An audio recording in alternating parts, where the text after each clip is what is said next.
এই এক পিস নোটের ইউএনসি কন্ডিশনের দাম আছে 200 টাকা। সিগনেচার থাকবে অমিতাভ ঘোষ, সাল থাকবে 1985 সাল। এক পিস নোটের দাম যদি 250 টাকা হয়, যদি আপনাদের কাছে 100 পিসের বান্ডিল থাকে, তাহলে আপনারা পেতে পারেন 25,000 টাকা। নমস্কার, আপনারা দেখছেন বাংলা চ্যানেল লাকি কয়েন। আজ আপনাদের কাছে একটি 5 টাকার ট্র্যাক্টর মার্কা নোটের ভিডিও নিয়ে চলে এসেছি। সত্যি কি এই 5 টাকার ট্র্যাক্টরওয়ালা নোটের অনেক মূল্য আছে? তা এই ভিডিওটি স্কিপ করবেন না, তাহলে অজানাটা আপনাদের কাছে অজানাই থেকে যাবে। তা আসুন দেখে নেওয়া যাক।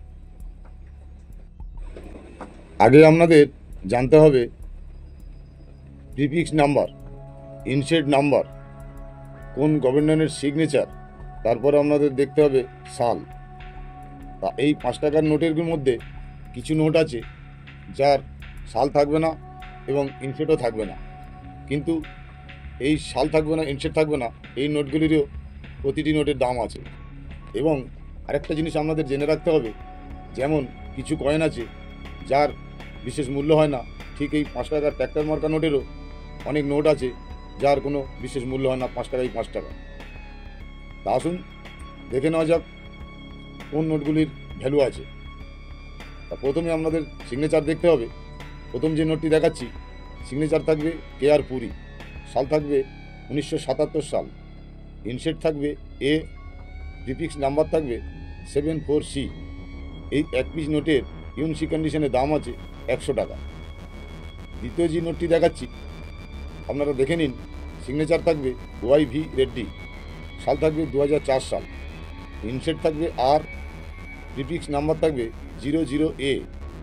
এই এক পিস নোটের ইউএনসি কন্ডিশনের দাম আছে 200 টাকা।